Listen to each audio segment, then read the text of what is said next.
Texto escrito por Viajero en el tiempo. La Segunda República Española, 1931 a 1939. Un periodo de esperanza y tensiones. Introducción.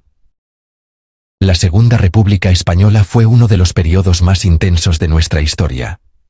Nació tras la caída de Alfonso XIII. Buscó una democracia laica y moderna. España arrastraba grandes desigualdades, una agricultura atrasada y un sistema político oligárquico heredado de la Restauración. Aquel proyecto se fue quebrando por la polarización, la inestabilidad y la violencia política. Todo terminó en una guerra civil que rompió la convivencia y apagó la esperanza republicana. Y el nacimiento de la República, 1931, el despertar de la esperanza, el 14 de abril de 1931, tras las elecciones municipales celebradas 2 días antes, el triunfo de las candidaturas republicanas en las principales ciudades precipitó la abdicación de Alfonso XIII y la proclamación de la República. El nuevo régimen fue recibido con entusiasmo por amplios sectores de la población que veían en él una promesa de justicia, libertad y modernización. El gobierno provisional, presidido por Niceto Alcalá Zamora, inició un ambicioso programa de reformas. La Constitución de 1931, aprobada el 9 de diciembre, estableció una república democrática y parlamentaria, reconoció amplios derechos individuales, el sufragio universal, incluido el femenino, la laicidad del Estado, la autonomía regional y una clara voluntad de separar Iglesia y Estado. Fue una de las cartas magnas más progresistas de Europa en su tiempo. Como se afirmó en el debate constitucional, la nueva Constitución quiere hacer del ciudadano español un hombre libre y responsable. Primero, el bienio reformista, 1931 a 1933. La República Social. El primer bienio, bajo el liderazgo de Manuel Azaña, impulsó un conjunto de reformas que pretendían transformar la estructura social y económica del país. La reforma agraria, concebida por el Instituto de Reforma Agraria, primero.RA, de 1932, intentó redistribuir tierras a campesinos sin recursos, pero su aplicación resultó lenta y desigual. Para muchos, fue bien intencionada pero administrativamente ineficaz y políticamente costosa. Simultáneamente, la reforma militar buscó profesionalizar el ejército y reducir su peso político.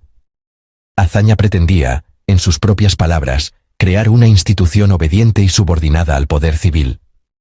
Sin embargo, la medida provocó descontento entre oficiales conservadores. Otras reformas destacadas fueron la educativa, con la creación de miles de escuelas públicas y el fomento de la educación laica. La laboral, con leyes de protección obrera, y la religiosa, que limitó el poder de la Iglesia en la enseñanza y expropió bienes eclesiásticos. La derecha católica y monárquica, organizada en torno a la Confederación Española de Derechas Autónomas, CEDA, de José María Gil Robles, denunció estas políticas como anticlericales y revolucionarias. El país se dividió entre dos proyectos irreconciliables: el de la España reformista y laica, y el de la España tradicional y católica. Segundo, el bienio conservador, 1933 a 1936. El retroceso y la radicalización. Las elecciones de noviembre de 1933 dieron la victoria a las derechas, marcando un giro político significativo. La CEDA y el Partido Radical de Alejandro Lerroux formaron gobierno y paralizaron buena parte de las reformas previas. El descontento obrero desembocó en la Revolución de Octubre de 1934, especialmente en Asturias, donde los mineros proclamaron la República Socialista. La represión ordenada por el gobierno, ejecutada por tropas africanas bajo el mando del general Francisco Franco, fue brutal, dejando más de 1 millar de muertos y miles de detenidos. Este episodio marcó un punto de no retorno. El miedo mutuo sustituyó a la convivencia política. La izquierda sexto. En la represión, una prueba de la fascistización del Estado, mientras que la derecha interpretó la insurrección como evidencia de que la República estaba siendo utilizada para destruir el orden. Primero, el Frente Popular y el colapso del sistema republicano, 1936. En febrero de 1936, la victoria electoral del Frente Popular, coalición de republicanos de izquierda, socialistas y comunistas, devolvió el poder a la izquierda. Azaña fue nombrado presidente de la República y Casares Quiroga, jefe del gobierno. Sin embargo, la situación del país era ya crítica.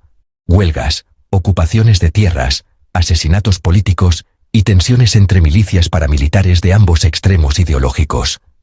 La derecha conspiraba activamente, y sectores del ejército preparaban un golpe de Estado. El asesinato del diputado José Calvo Sotelo, el 13 de julio de 1936, tras el homicidio del teniente Castillo a manos de ultraderechistas, fue el detonante inmediato. El 18 de julio, parte del ejército se sublevó contra la República, iniciando la Guerra Civil Española. La Guerra Civil y el fin de la República, 1936 a 1939. Durante el conflicto, la República enfrentó no solo la sublevación militar liderada por Franco, sino también sus propias fracturas internas. Comunistas, socialistas, anarquistas y republicanos mantenían estrategias divergentes. La ayuda internacional fue determinante. Alemania e Italia apoyaron abiertamente a los sublevados, mientras la República recibió ayuda limitada de la Unión Soviética y de las brigadas internacionales, voluntarios de todo el mundo que acudieron en defensa del antifascismo. A pesar de los esfuerzos de reorganización, como el del gobierno de Largo Caballero o el de Juan Negrín, que proclamó resistir hasta el fin para salvar la dignidad de España, la República sucumbió en 1939. Madrid cayó el 28 de marzo, y el 1 de abril Franco proclamó su victoria. Quinto. Balance histórico e historiográfico. El legado de la Segunda República continúa siendo objeto de debate. Fue, indudablemente, un régimen democrático, con una profunda vocación reformista, pero también un experimento que no logró consolidar un consenso nacional. Algunos historiadores subrayan su carácter modernizador. La República intentó democratizar un país poco preparado para la democracia. Otros enfatizan su inestabilidad estructural. Una democracia minada desde dentro por la intolerancia. Ambas interpretaciones, más que excluyentes, revelan la tensión esencial del período. Una sociedad dividida entre la modernidad y la tradición, la justicia social y el orden, la fe y la razón. Conclusión. La Segunda República Española fue el intento más noble y trágico de construir una España moderna, democrática y socialmente justa. Su fracaso no puede explicarse solo por la violencia o la polarización, sino por la fragilidad de una cultura política incapaz de aceptar el disenso como forma de convivencia. Como escribió Manuel Azaña en su último discurso en las Cortes de 1938, paz, piedad y perdón, esto pide España. Estas palabras resumen la dimensión moral del drama republicano. Un ideal de concordia que sucumbió ante el odio y la intolerancia, pero también una lección permanente sobre la fragilidad de la democracia y la necesidad de preservarla frente a los extremos que la amenazan.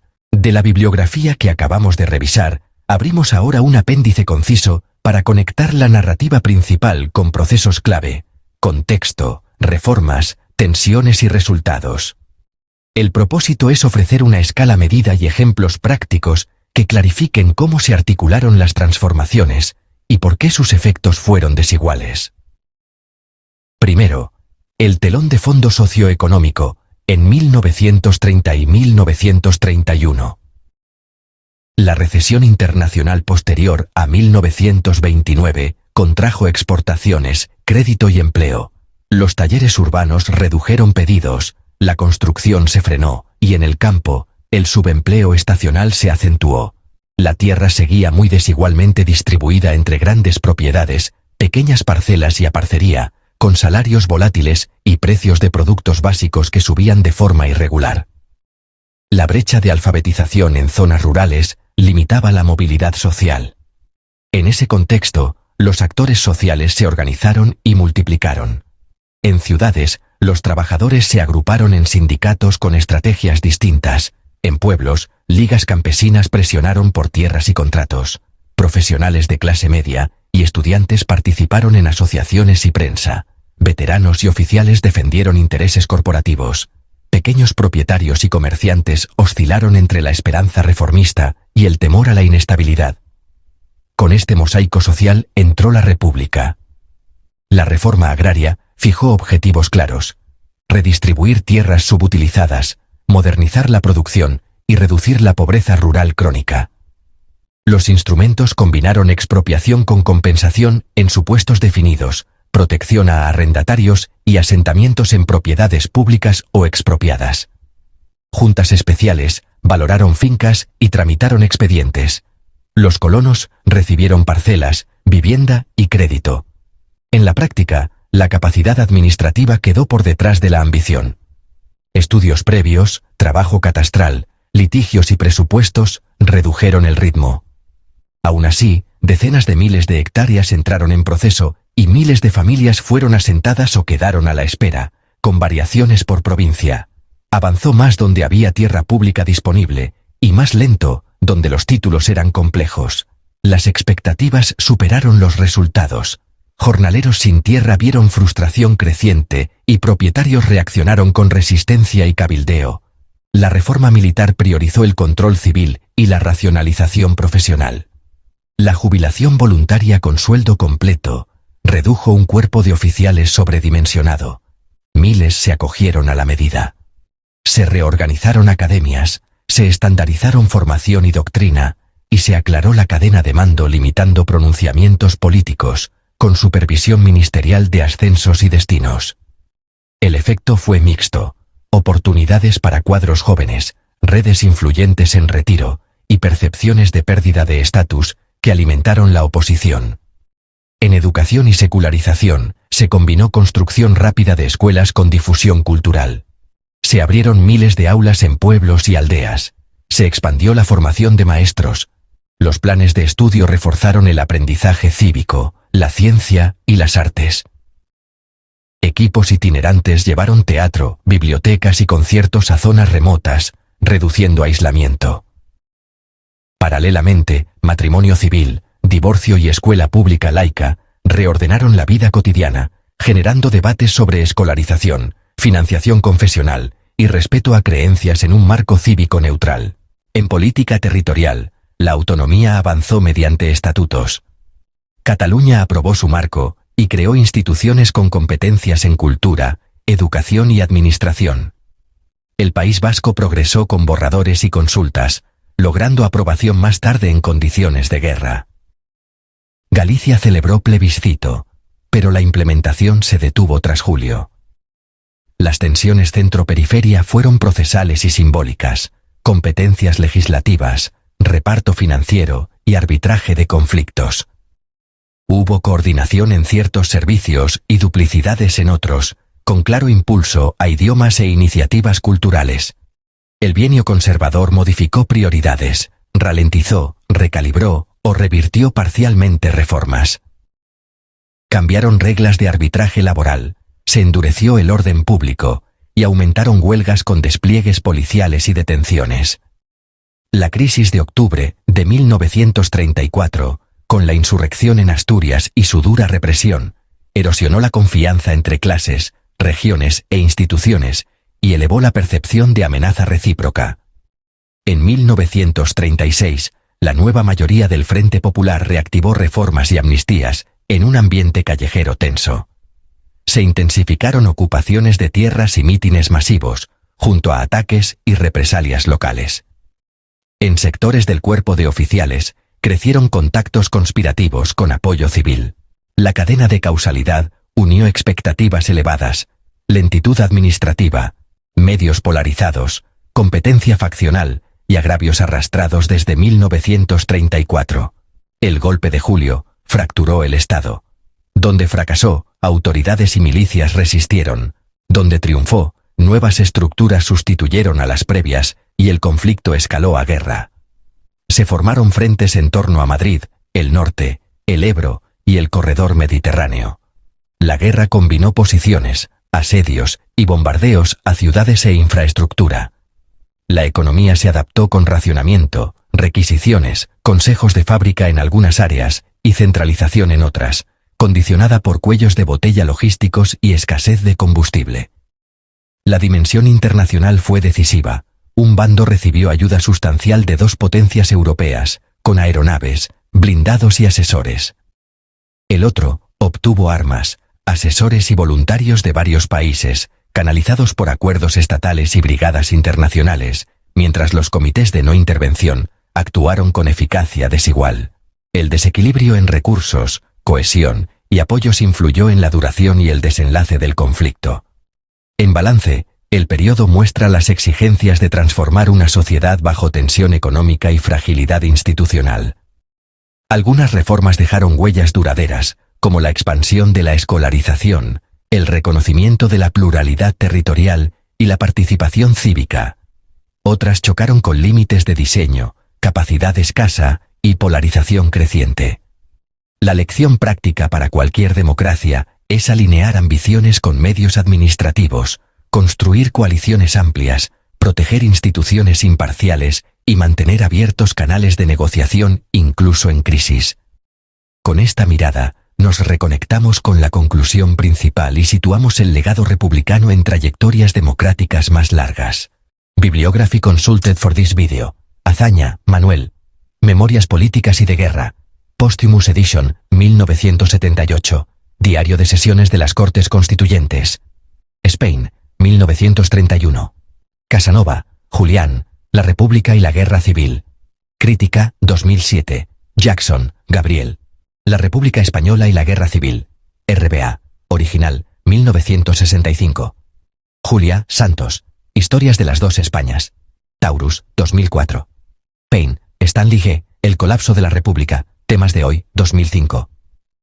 These works offer complementary perspectives for understanding the Second Republic.